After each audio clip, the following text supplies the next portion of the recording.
Jim Klauck here on the Phenomenal Business Growth Podcast. I'm sure you're all having a phenomenal day. And if you're not, sit back, relax, think about it, and you should be having a phenomenal day. Today on the podcast, a friend of mine, recent friend, we just met recently in Florida at the Inner Circle event, Renee Marino. Renee, how are you doing? Hi, Jim. I'm so happy to be here. It's great to have you here. Before we get into everything, because I was really excited, I was at the back of the room watching you speak, and I'm like, oh my gosh, I'm taking notes. I'm like, yeah, this is right. This is like from my own book.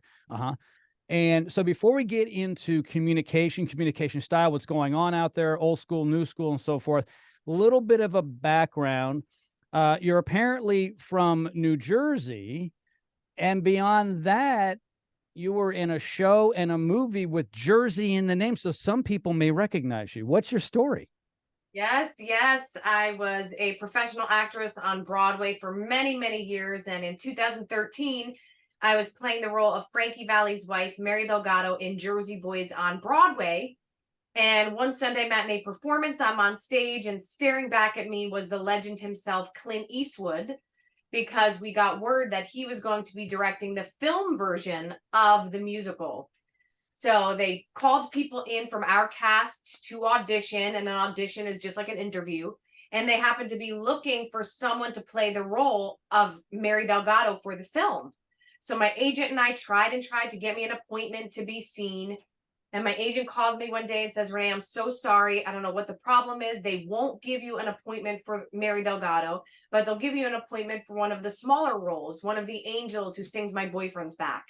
And Jim, I remember hanging up the phone so disappointed and confused because every girl I knew on Broadway was getting an appointment for the role of Mary but me. So I went into the audition anyway, and I'm sitting there speaking with the casting director, and I feel this quiet little voice within say, you have to do this. It feels too right. And I looked at the casting director in the eyes after he asked me, Renee, would you like to sing My Boyfriend's Back first or read the scene? And I looked at him and I said, Jeff, I was really hoping to come in and read for the role of Mary Delgado. And he looks at me and he says, I was just thinking the same thing. And I said, amazing. So I do the scenes that day, leave there feeling so grateful. 2 weeks later, my agent calls me and says, you're Mary Delgado in the movie. Clint Eastwood loves you. And I was like, what? It's one of the most surreal moments of my life. Cut to the first day of being on a film set. With never being in a film or TV show before, it felt like jumping off of a cliff. But again, that quiet little voice said, Renee, you know what you're doing. Clint Eastwood hired you. Trust in your talent and leap. And that first day and every day that followed, I would sit and eat lunch with Clint Eastwood and ask him every question I could. And about a month into filming, I'm eating lunch with Clint, one of the producers, and myself when they begin talking about how Clint knew he wanted me for the role when he saw me perform on Broadway. And I said, do you guys want to hear a funny story? I never got an audition for Mary Delgado. The only reason I got to read the scenes is because I opened up my big mouth in the room and asked. And the two of them look at each other and they say, what do you mean? We requested you. We said, we want the girl from the Broadway show to come into this audition. Well, I found out that day that there was a middle person, casting associate, juggling a few films at once, and just dropped the ball on having me come into audition. And Jim, this represents the power of having the ability to communicate. If I did not have the ability and the confidence to communicate my desire in the room that day, I could have missed my once in a lifetime opportunity. When I heard you tell that same story to Howard Partridge's Inner Circle group, I was thinking, I was just a few months ago on stage at an Inner Circle event, and the topic was just ask. Yes. So if you're in sales, or if maybe you want to get married or go on a date, just speak up, just ask. And it's that simple. And that's what you did, right? You asked. And if you hadn't asked, you wouldn't have been cast for that role. Yes. And Jim, we forget in our lives sometimes, we think that we have limitless time on this earth, and oh, you know what, it's okay if I don't speak up this time. How about if you don't ask, the answer will always be no. And we don't know how long we have to live this life, right? So why would we ever want to waste one moment in mental rumination thinking what if, kicking ourselves for missing opportunities, when all we have to do is ask, even in spite of your fear, even when it feels uncomfortable. The worst that could happen is someone says no, and you're in the same position you started in. You have nothing to lose. However, though, the individual may not want to ask because they're worried about their own feelings. What is the other person going to say? Are they going to reject me? Basically say no. But that's okay for all of us who are in business, for instance. If we're in sales, which many of us are, you want to know yes or no, right? Don't we want to know if they want to work with us or not? And so it makes a whole lot of sense, and it really resonated with me. I'm like, I was just on that same stage in Houston in front of Inner Circle talking about this months ago about just ask. And after I had done that talk and came off stage, a lot of people said, oh my gosh, I'm going to start asking. And I'm thinking, you should. I mean, it's not that difficult. Okay. Communication styles. Things have changed. Now, you're a communication coach and a master communicator. Would you agree you are? That's what I get. You're a master communicator, right? So you're the best. We're setting the bar up high, right? I like to say that the reason I titled the book Becoming a Master Communicator is because I believe we're always in a state of becoming. And yes, I may be much more advanced than the next person, but it's always a state of becoming. We can always get better. Yes, I consider myself a phenomenal communicator. Do I make mistakes? Do I learn every day? Yes. And that's what I want my clients and those who listen to me speak to understand, is that we're always learning, we're always growing. So as long as we're willing to put in the work and the practice, we can get there. Yeah, I tell everybody, including my two children, I have two children in college right now, and I tell them communication is key. And things have changed a lot, which we'll get into in a moment. A lot of people doing this type of communication. Everybody has a soapbox today. But I believe the people who can communicate old style, the ones that can get up at a podium on a stage, who can garner the respect of other people in the conference room, whomever it is, to be able to communicate. I tell people, if you can communicate well, better than most people, you'll make more money than most people. Master communicators earn a higher income. And it's so critical, right? Everything in our lives starts with communication. And when we learn to master this skill, we become limitless. So it's important that we understand that the foundation of everything we do is communication. And when I say communication, I mean connection, connecting with people on a real, genuine level. Simon Sinek says it beautifully. He says, people don't do business with companies, people do business with people. So you could be the smartest person in the room, have the best systems, processes, tools. If you don't know how to create genuine connections with the people that you're working amongst, you will not be as successful as the person next to you who maybe doesn't have the best systems and processes, but they know that communication is at the forefront of their business. That they're going to be the ones who lead the way. I sometimes will challenge people in the audience when I speak. I'll say, who's the most important person in the room? And they point maybe to their boss if they're in the room, or the person on stage, which might be me, or some other important person, or someone they think's important. And I say, no, you're all wrong. And they're like, who is it? You. Everyone thinks that they're the most important person. So when we're communicating, I believe it's important not to say how great we are, but it's for the person who's receiving it, right? Because everybody has an ego, and it's very important to make sure that we look them in the eye, we use their name properly, and that we tell them great things about themselves. If you do that, I feel, and correct me if I'm wrong, I feel if you communicate that way, you have a huge head start, because subconsciously or consciously, people are thinking, what about me? What about me? Because they don't care about you, honestly. Right? It's about seeking to understand instead of being understood.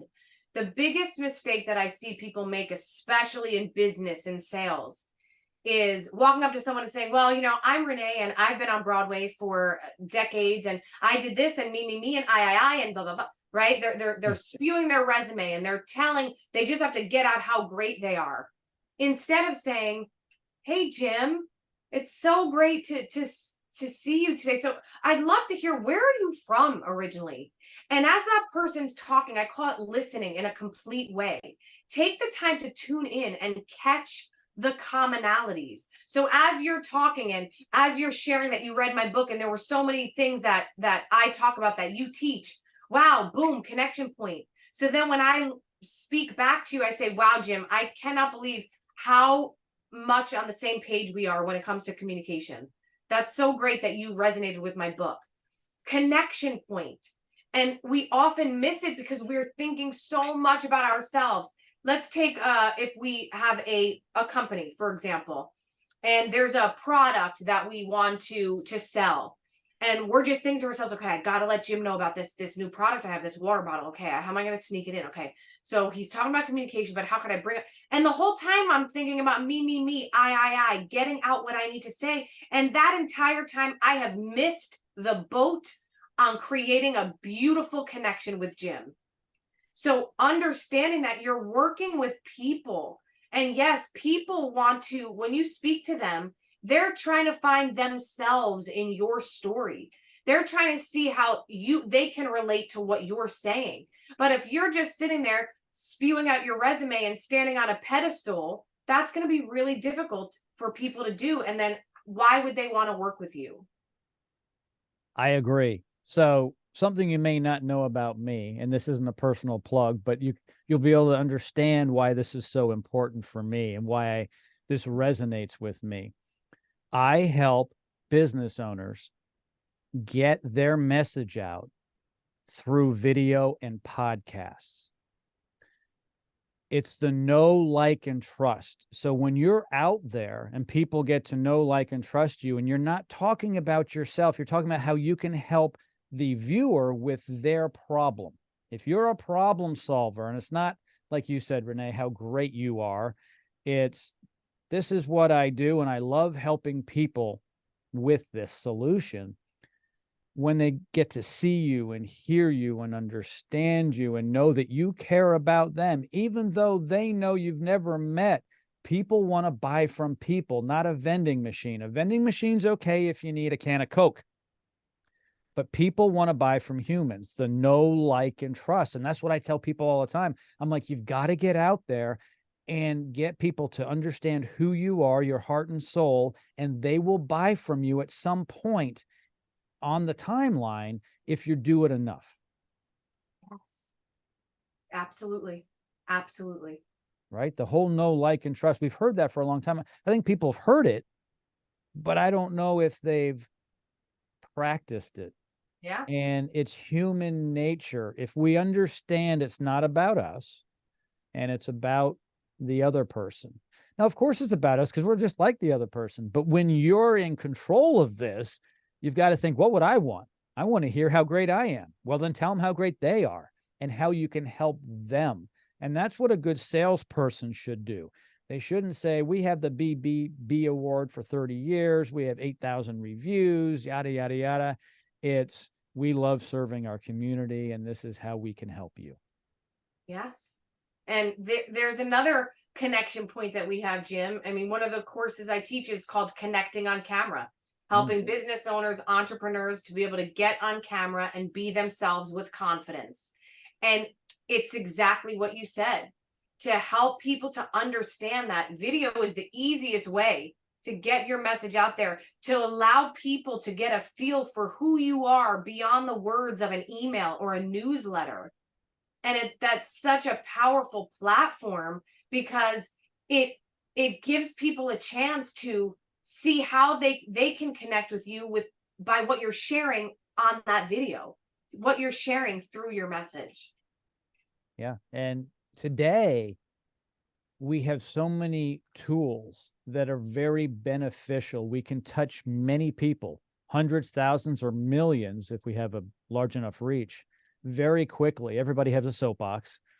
Years ago, you had to write for the paper, be on the radio, be on TV. Otherwise, no one knew who you were. You lived in obscurity. Today, you can be in a basement somewhere and have 28 million followers, Oh, right? yeah.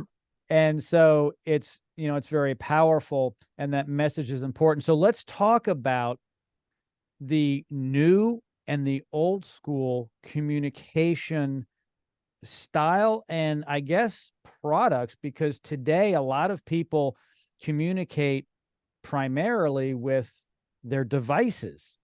So I know Mm, you talk a lot about that. Why don't you get into that? yeah. I believe in many ways our digital screens have become our masks, Mm, and we feel safe communicating behind those screens because there's a filter in between us and the actual human beings. And this can be really dangerous because what I see people fall into is that of what I call keyboard confidence, that raw, unfiltered confidence that's only present when behind a screen and typing on a keyboard. And an example is if you see a friend of yours on a social media post on LinkedIn or Facebook, and you read it and you think to yourself, who wrote that and what have they done with my friend? Because I know they would never have the confidence to say that in person. That is keyboard confidence. And what we want to do as master communicators is to step away from keyboard confidence and into all around confidence. mm. And that means being the same Renee who you meet on this screen, the same Renee when you meet me in person at a cafe, and the same Renee who shows up through my texts and emails. Because then people can connect with you because they know who they're getting. And creating that know, like, and trust factor then is simple because you know you're going to get the same Renee on this podcast that you are when you meet her outside. Jim, one of the greatest compliments I received was at my first book signing.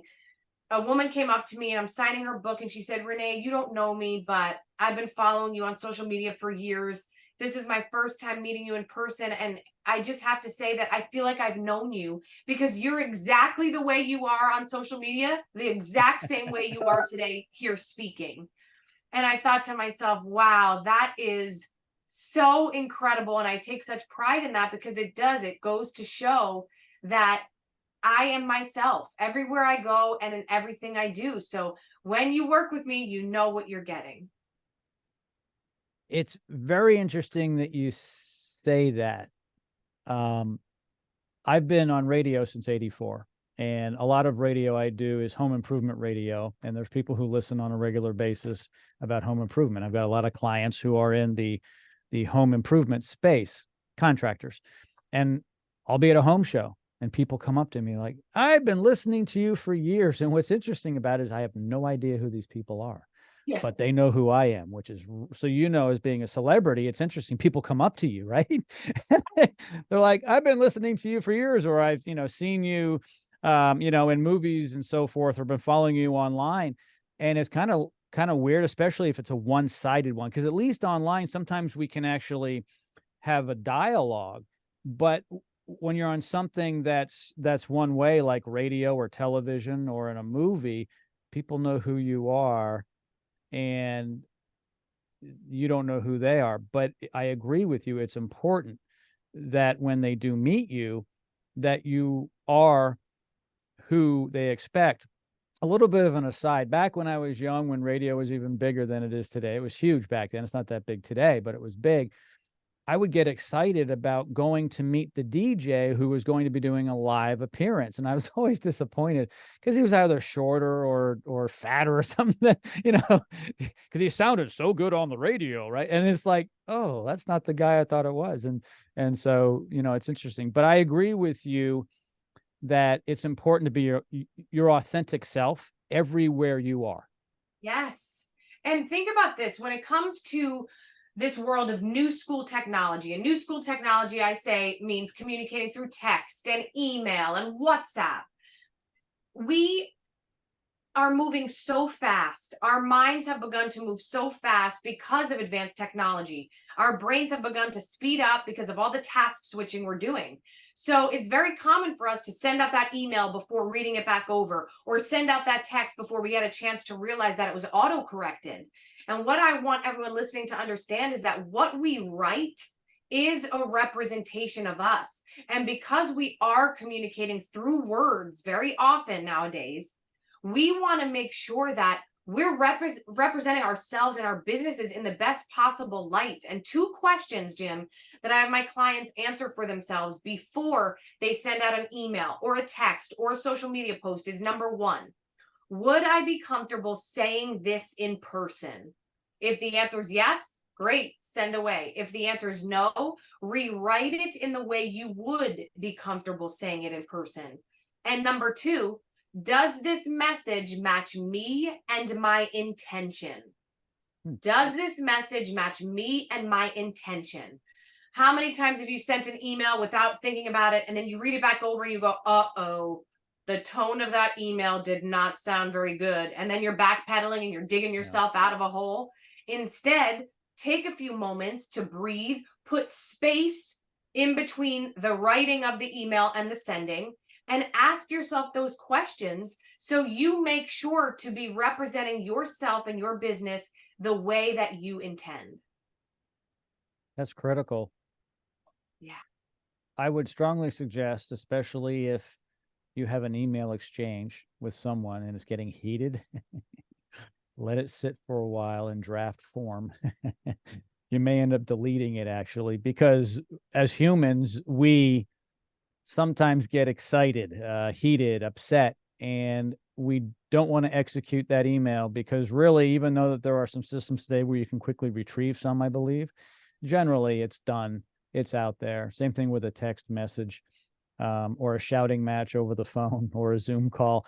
You really have to be careful. And communication is so important. I mean, I know that's the topic and that's what we're talking about. I think a lot of people take it for granted.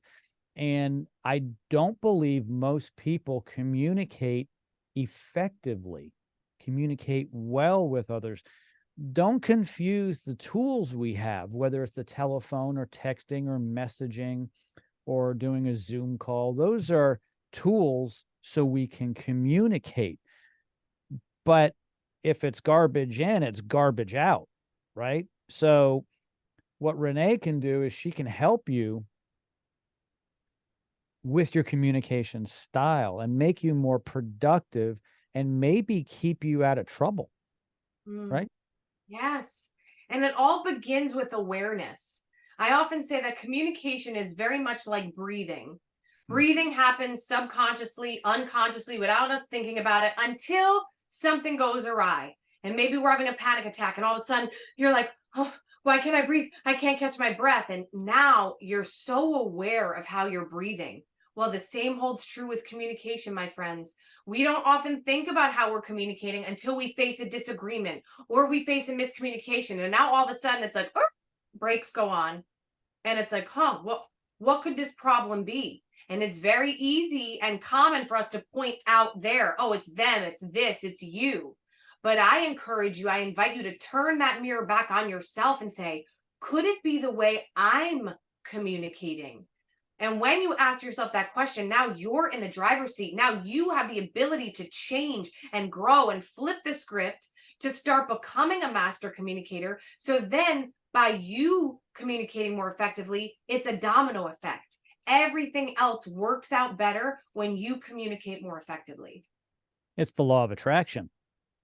Yes. If you communicate well and people feel good about you and good about themselves, because if you communicate well, you're dropping some goodies and people will eat that up. Then they'll feel good. So it's the law of attraction. If you seem to be negative in their eyes or ears, they may even block you out altogether, and they'll have this impression of you bad, right? I don't want to be around you.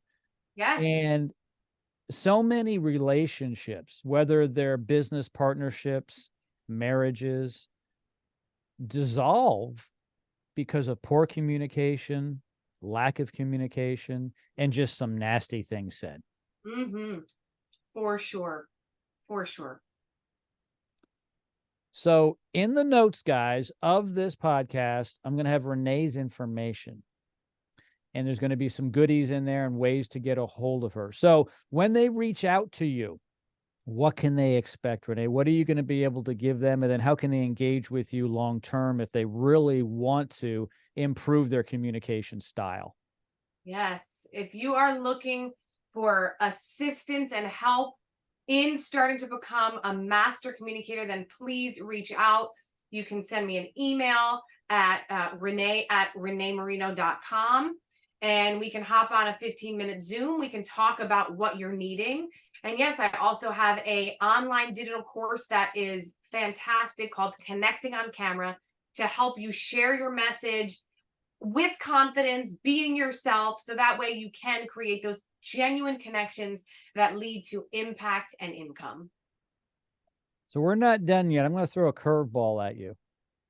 This may not be fair, but let's say someone is a really poor communicator and they have been for years, and they're rough around the edges. They know they are, and they say, this is just who I am. So you love me or you don't. And Renee, you told me I shouldn't change who I am online or in person. Mm-hmm. So what are you going to do with me? How do you handle that? Well, how's that working out for you? Not good. How's that working out for you? I mean, if your life is rolling along the way you want it, and you're in great relationships and you feel fulfilled, when absolutely more power to you. But I would guess to say that that's not the case. And for you to have what you want externally, you must first work internally. And the first step to any powerful communication is that communication within yourself. So yeah, there's one thing to be your authentic self, but is that your authentic self would be my second question. Or is that just a mask or conditioning that you've put on as a self-protection mode? And that's what you want to uncover, because trust me, there's many situations where that's the case. This is just who I am.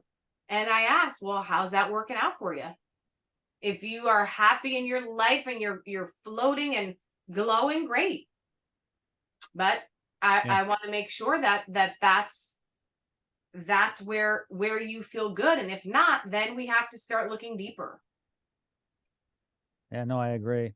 Renee, the value you bring to people today is greater than any other time. Now, you're young, so you can't go back to do this 30, 40 years ago. But with technology today, it's so important today because we all are expected, really, to an extent, to be seen and heard, hence communicate.